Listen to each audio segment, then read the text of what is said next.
Entrevista Venevisión. Líder en opinión. Por tu canal independiente, Venevisión. Estamos con Tomás Guanipa, secretario general de Primero Justicia, diputado ante la Asamblea Nacional por la Unidad. Como siempre, bienvenido. ¿Cómo estás, Eduardo? Un placer estar aquí, como siempre. Igualmente para nosotros y como siempre muchos temas que conversar. Comencemos por algo que es noticia reciente, diríamos que muy caliente ante la opinión pública, la decisión del gobierno de Obama contra 7 funcionarios venezolanos, pero además calificando a Venezuela como una amenaza. En diplomacia, en política exterior pública, es muy importante el significado de cada palabra. ¿Qué lectura hay que hacer? ¿Se está considerando a Venezuela como país una amenaza? ¿Es solamente un gobierno y estos funcionarios sancionados? ¿Cuál es la interpretación? Mira, lo primero que uno tiene que decir como venezolano es que Venezuela no es una amenaza para ningún país del mundo. Lo que es una amenaza para los venezolanos es el efecto de un gobierno que está generando todo un daño en términos de lo que es la calidad de vida del venezolano común. Pero decir que nosotros somos amenaza para la seguridad de otra nación es algo absolutamente inaceptable. No es verdad, no es cierto. Nosotros siempre hemos estado en contra de la injerencia de cualquier país en los asuntos internos venezolanos. Hemos dicho además que los problemas de los venezolanos tenemos que resolver a los venezolanos. Cuando uno le preguntan por sanciones al gobierno de Maduro, ¿tú sabes cuál es la sanción que yo aspiro y espero? La sanción que le tiene que dar el pueblo de Venezuela cuando salga a votar y cuando vote masivamente para pasarle factura por el mal gobierno que ha hecho y por el daño que le ha ocasionado a los venezolanos, pero también para que la gente pueda votar por un cambio y un futuro mejor al que estamos teniendo. Nosotros hemos estado, por ejemplo, toda la vida en contra de lo que ha sido la injerencia extranjera del gobierno cubano en los asuntos internos venezolanos. Que tú tengas en notarías, en registros, en el mundo militar, en distintas áreas del mundo público, del ambiente público, al gobierno cubano entronizado, es traición a la patria. Que nosotros estemos hipotecando el futuro de nuestros hijos, debiéndole millones de millones al imperio chino, por ejemplo, y entregando nuestros intereses al gobierno chino, es traición a la patria. Que Nicaragua, Bolivia, Argentina se hayan beneficiado de los reales de los venezolanos durante todos estos años, es traición a la patria. Entonces, y la injerencia tiene que ser rechazada, venga de donde venga. Lo que nos parece absolutamente inadecuado es que el gobierno utilice las sanciones a unos funcionarios determinados por hechos de corrupción o de violación a los derechos humanos que tendría que aclarar el gobierno estadounidense como un nuevo argumento para desviar la atención de los gravísimos problemas que estamos teniendo en este momento todos los venezolanos. Y ahí hay que hacer una gran reflexión.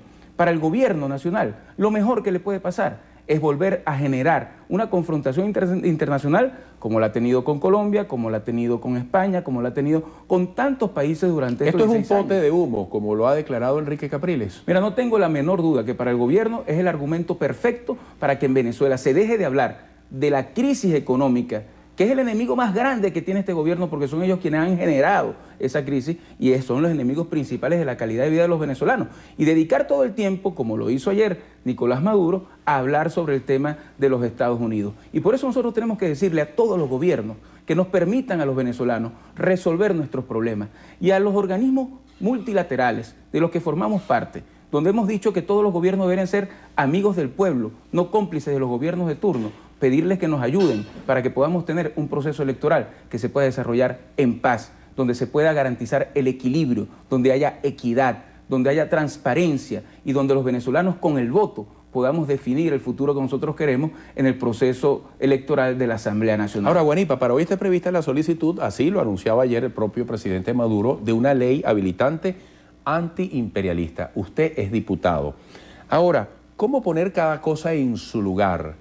No es subestimar lo que está pasando en este momento entre Venezuela y los Estados Unidos, calificarlo como pote de humo simplemente. Bueno, pero es que ¿a dónde hay que ir en la lectura? Durante todos estos años, Eduardo, hemos tenido por parte del gobierno una retórica diplomática absolutamente confrontadora con cualquier cantidad de países. Nada más tenemos que recordar las ofensas y las agresiones que en su momento se daban contra Santos cuando era canciller de Colombia, o las confrontaciones entre Uribe y Chávez, que uno terminaba diciendo, bueno, son los mejores amigos, porque Uribe se mete con Chávez y allá sube puntos en las encuestas, Chávez se mete con Uribe y aquí sube puntos en las encuestas. respuesta con el tema de la defensa de la soberanía nacional. Entonces este ha sido un gobierno que ha tenido siempre como política la búsqueda de la confrontación con otros gobiernos para generar de esa forma argumentos que permitan condicionar, consolidar a su electorado en momentos en los cuales estamos por ir a una consulta popular. Entonces es evidentemente una cortina de humo, pero aquí hay algo muy grave, que es la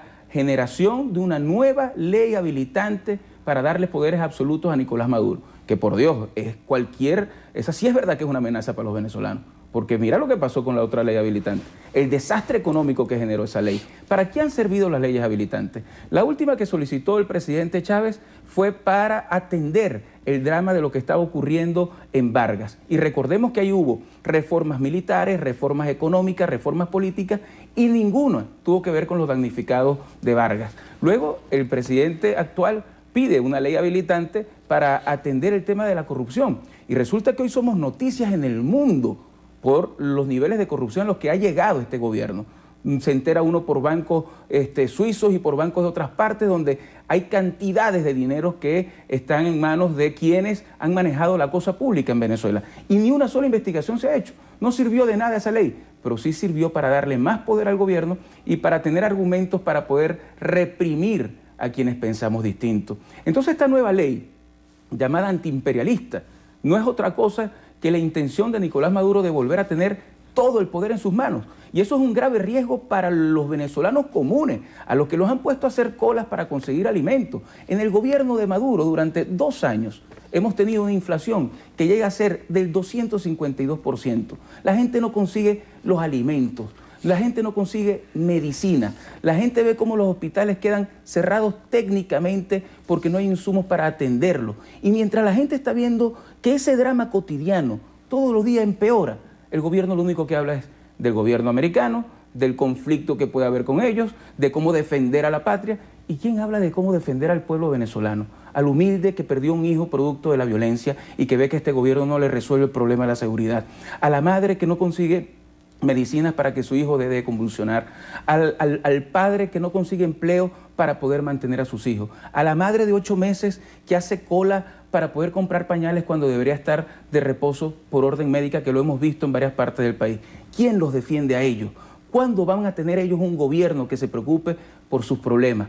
Por eso el tema de la Asamblea Nacional es tan importante y por eso le pedimos al gobierno que deje los potes de humo para ver cómo aumentan la represión y el control contra un pueblo y se dediquen a lo que tienen que dedicarse, a resolver los problemas de los venezolanos, y al Consejo Nacional Electoral le exigimos que de una vez por todas, por la paz del país y por lo que significa la posibilidad que a través del voto podamos dirimir nuestras diferencias, pongan ya el calendario electoral y garanticemos que ese proceso electoral sea la válvula de escape a la presión que hoy existe y que tengamos una Asamblea Nacional que la libere el pueblo de las manos de quienes hoy están y se la entreguen a los intereses de los más necesitados, que es del pueblo que hoy está pasando necesidades. Guaripa ha hecho referencia al tema electoral, ciertamente ha venido haciendo un llamado al Consejo Nacional Electoral para que fije la fecha de estos comicios.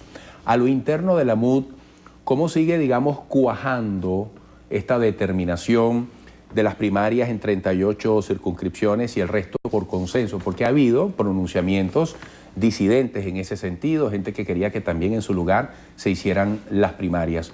¿Cómo va esa discusión interna? ¿Es algo que ya está cerrado? ¿Está abierto a algún otro tipo de consideración?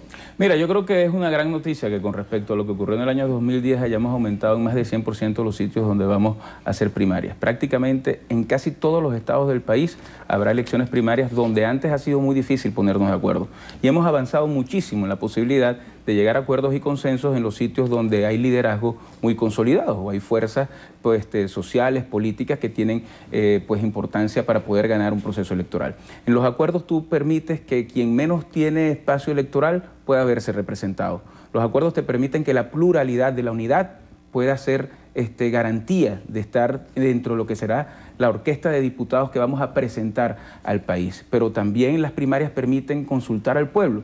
Y una de las cosas que nosotros en Primero Justicia hemos venido diciendo desde el mes de septiembre es que el tema parlamentario se convierte en el gran tema político nacional para poder buscar salidas a esta crisis y que adelantar nuestro proceso de selección es absolutamente importante. Y gracias a Dios podemos decir que el 17 de mayo cerramos ese proceso de selección con la elección de los candidatos, y un mes antes que lo haga el Partido Socialista Unido de Venezuela, la Unidad Democrática tendrá todos sus candidatos en la calle para poder trabajar en función de lograr ese gran triunfo electoral. Yo creo que eso es una gran noticia.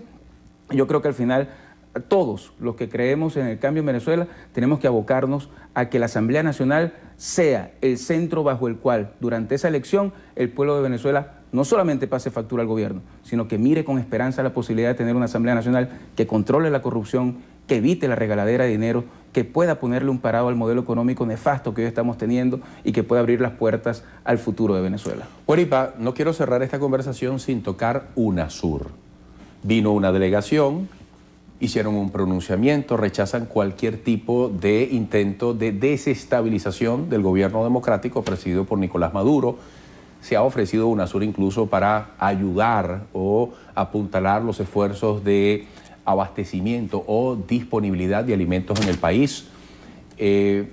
¿Cómo calificar la gestión de UNASUR en este momento? Mira, yo creo que la gestión de UNASUR debe iniciar.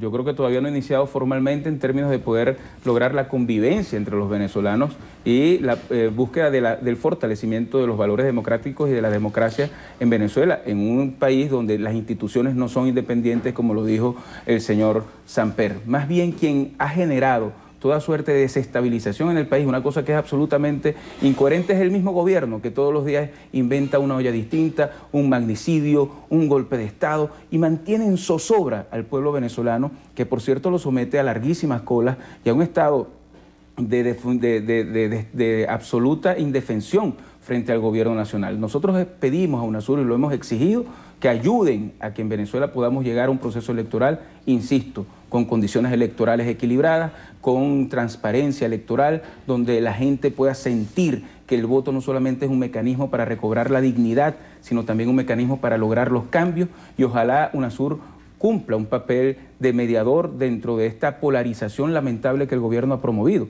que yo creo que al final nos toca romper, porque el gobierno quiere que peleemos oposición contra gobierno, y nosotros lo que queremos hacer es una lucha de todo un pueblo, que hoy en más de 80% clama por cambio y rechaza al gobierno de Nicolás Maduro, contra un grupo de enchufados en el poder que no se dan cuenta que Venezuela está cambiando y que ese cambio es indetenible. Gracias por esta visita, mucho éxito. Muchas gracias a ti. Ha sido hoy en entrevista a Venevisión Tomás Guanipa, secretario general de Primero Justicia, diputado ante la Asamblea Nacional por la Unidad. Quedamos con Entrina. Hasta mañana.